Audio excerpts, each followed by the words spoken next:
Don Shula passed on Monday at the age of 90. Chris Simms. That's how we get started on this Tuesday edition of PFT Live.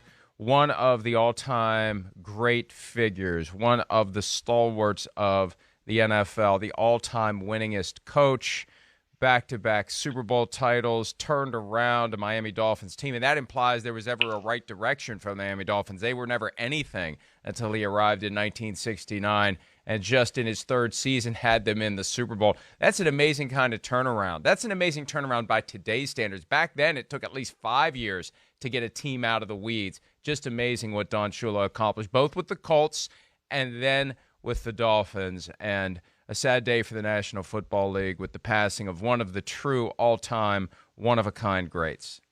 Yeah, it really is a sad day for anybody who loves football because Don Shula's the hierarchy. I mean, the pantheon of all-time great coaches, he's in that conversation. We know Belichick, Lombardi, Landry, Knoll, Walsh, Shula, of course. And Shula, he's right up there with the best of them. But the career as far as with the Baltimore Colts, how special that run was, some of the great players he coached over the years. I mean, the fact that he coached Johnny Unitas and Dan Marino, and there was a large gap in between their careers, just tells you the sustained greatness he had as a coach, the vision, the ability to change with the times, Mike, like we've seen with so many other good coaches. So it is a sad day, icon, and just one of those guys, Mike, I'll never forget, just that tan with those sunglasses on the sideline and a teal blue sweater. I'll always picture him looking like that, roaming the sidelines.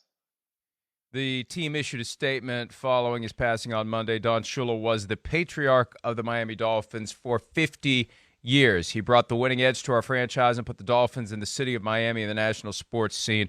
Our deepest thoughts and prayers go out to Marianne, his spouse, along with his children, Dave, Donna, Sharon, Ann, and Mike. And, when I think of Don Shula, and he coached against George Halas, that's how long he was in the NFL, from George Halas all the way to Bill Belichick.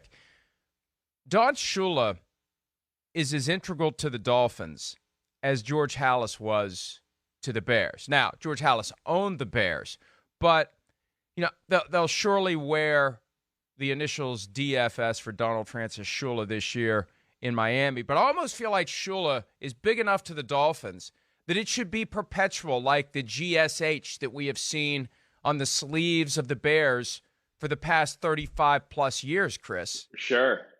Yeah, Mike, it's a good point, and I agree with you. I think this is the type of person that just exemplifies the great history of the NFL. And, further to your point with the Miami Dolphins, I mean, yes, it's synonymous with Don Shula. When I think Miami Dolphins, that's the first guy I think of. I think of those 70s teams and Larry Zonka being undefeated.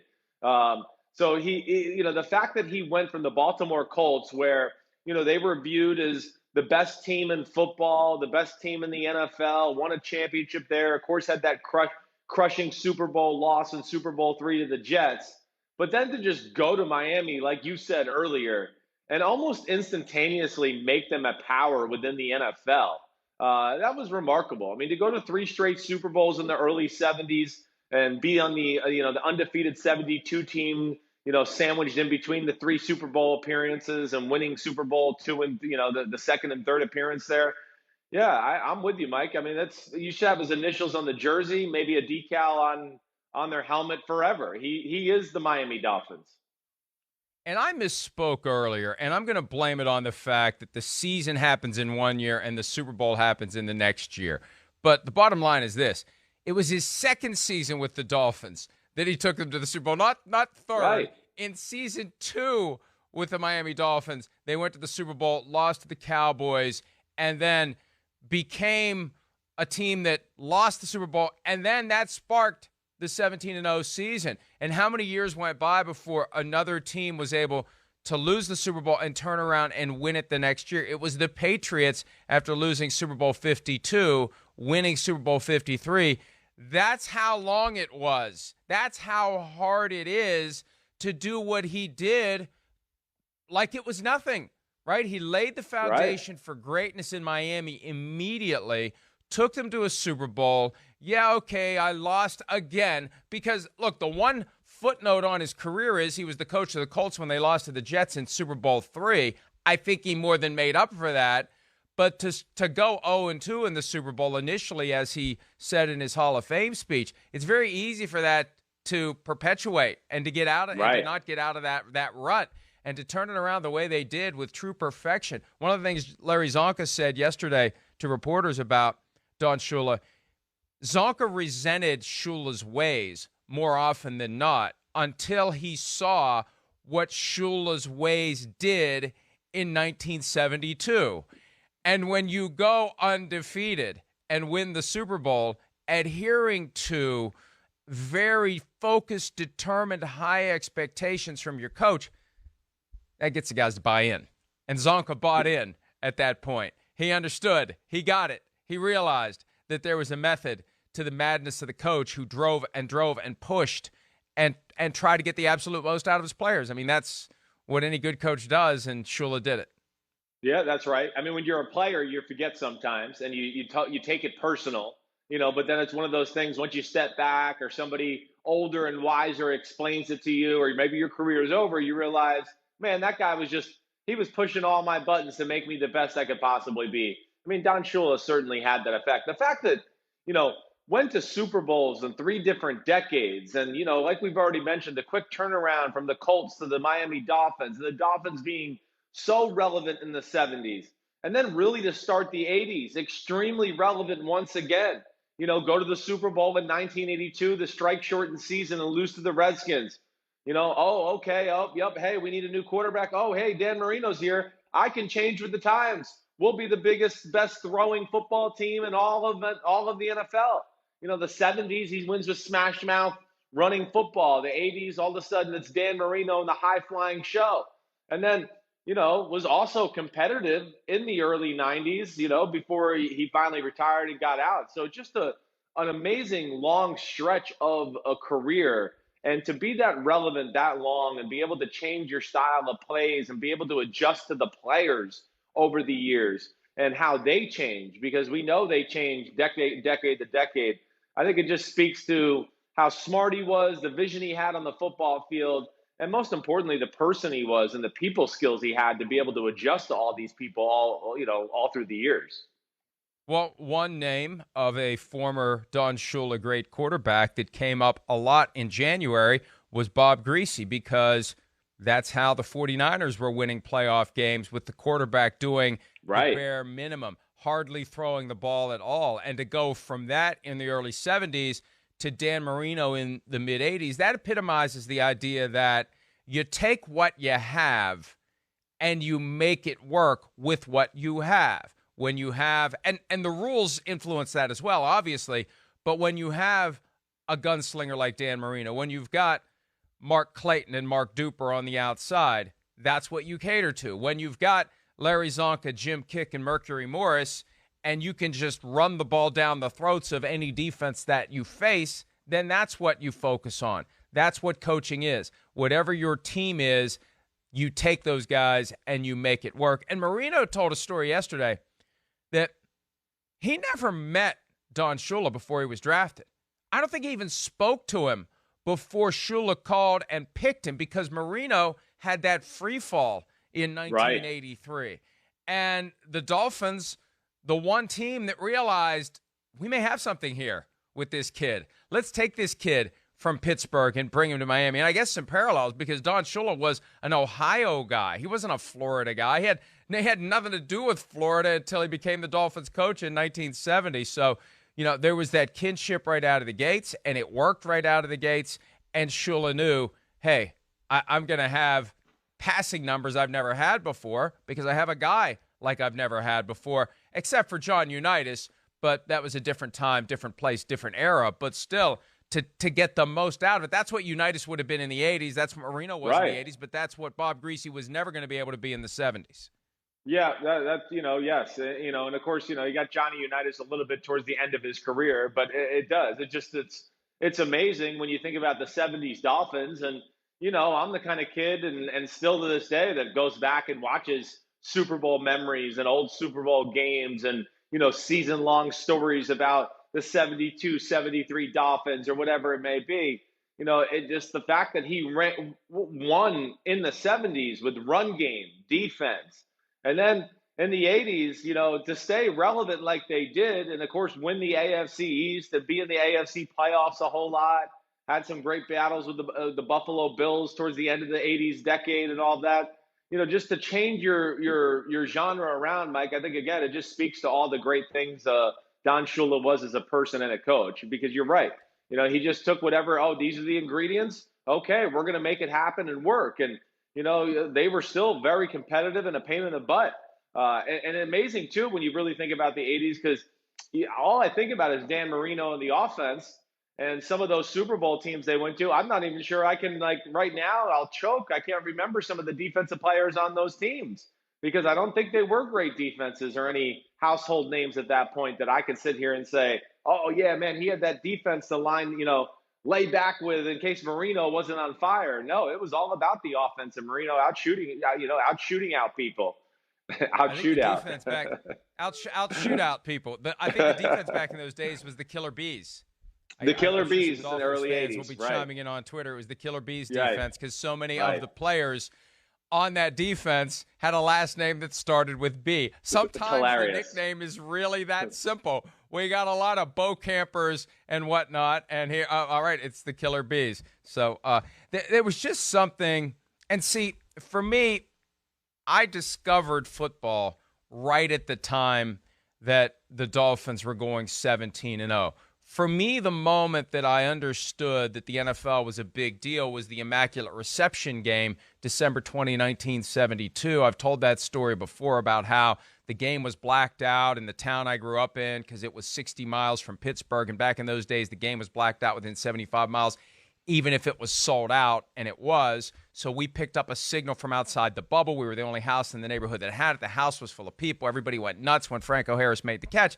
The next week, the Steelers lost to the Dolphins in the AFC Championship game because that was the year the Dolphins went 17-0. The Dolphins were the team that year. And, Chris, back in those days, you didn't earn home field advantage in the postseason. It was a rotation. The Steelers actually hosted the Dolphins in the AFC Championship game. One of the most unfair outcomes you can imagine because the Dolphins were undefeated, and they had to go to Pittsburgh in January to play or late December. That's how the schedule worked at the time. But they had to go to Pittsburgh in late December to play the Steelers, but won that game, and then 2 weeks later beat Washington in Super Bowl VII. But the Dolphins just dominated that. I mean, it went from the Dolphins to the Steelers and the Cowboys and the Raiders. Those were the four teams that ran roughshod over the NFL in the early 70s. And one of the reasons why Pete Rozelle hated it, Pete Rozelle wanted parity.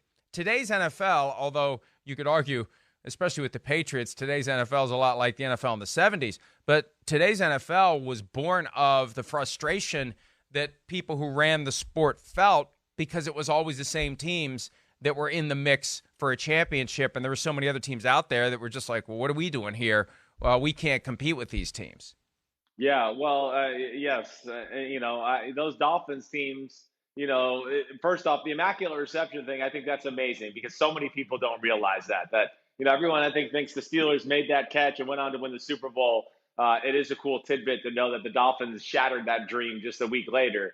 But, with Don Shula and, all the great coaches and the teams he had to deal with in the early 70s, too, when you just think about the Cowboys, the Steelers, the Raiders, the AFC was, of course, really competitive at that time. I'm amazed about the longevity, the consistency, and Mike, I mean, where do you put him in the all-time great coaches? Where is he? Like, I understand he's at the very, very top. We're talking cream of the crop conversation here. But when you think like Hallis, Lombardi, Shula, Landry, Noel, and Belichick, it's really that short with Bill Walsh maybe thrown in there too.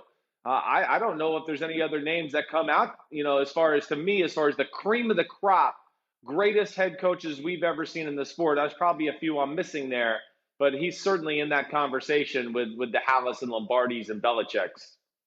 The biggest difference, and I would boil it down to Shula and Belichick, when you talk about longevity, when you talk about victory, Shula's still the all-time winningest coach at 328, although Belichick should catch that number within the next few years if he continues to coach. There was a time where Belichick said he wouldn't coach past 70. Well, when you're staring 70 in the face, you have a different attitude, I think, about things you previously said about how long you planned to coach. But even if Belichick catches him, I mean, Shula, to have 33 years, Chris, and only have 2 losing seasons, Belichick can't say that, right?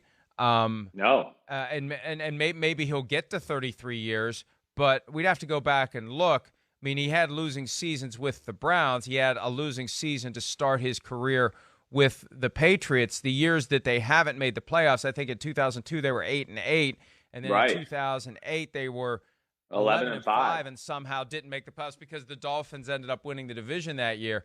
But I think that Shula. Now, here's the big difference, and we got to be fair to the way football operates today. Sure.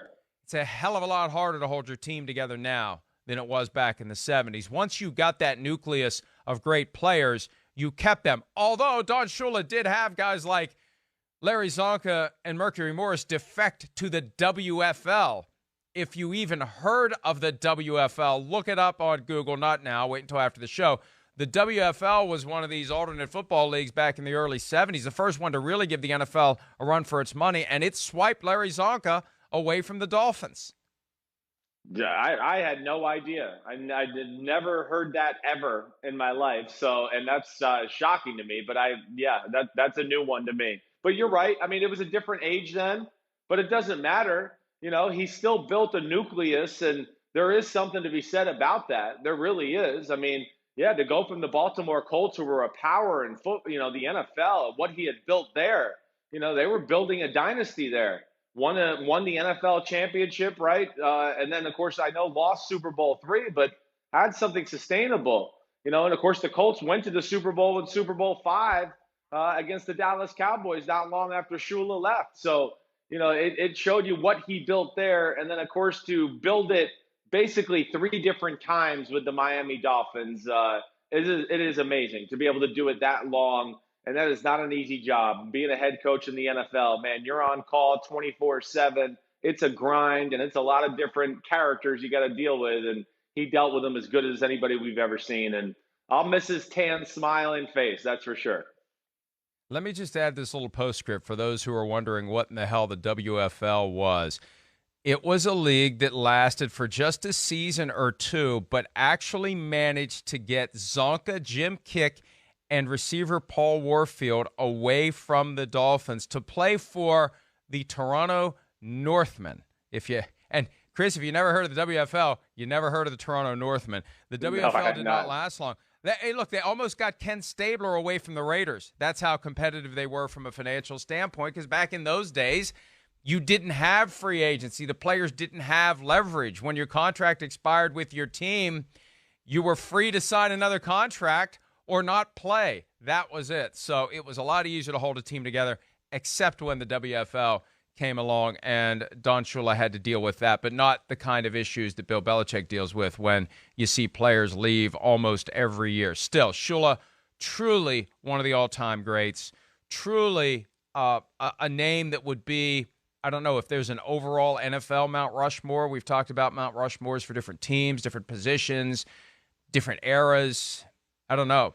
If you do 4 figures all time in the National Football League, how do you not put Shula on there with George Halas? The other 2 spots would be open for debate. But I really do mean it. I think the Dolphins do need to consider some sort of a perpetual I agree. Honor. The Raiders have it with Al Davis. Yep. The Bears have it with George Halas. And even though Shula never owned the team, that's how significant he was to that franchise, and hopefully they'll give that proper consideration, that it's more than just a 1-year honor that the Dolphins pay to the memory of Don Shula.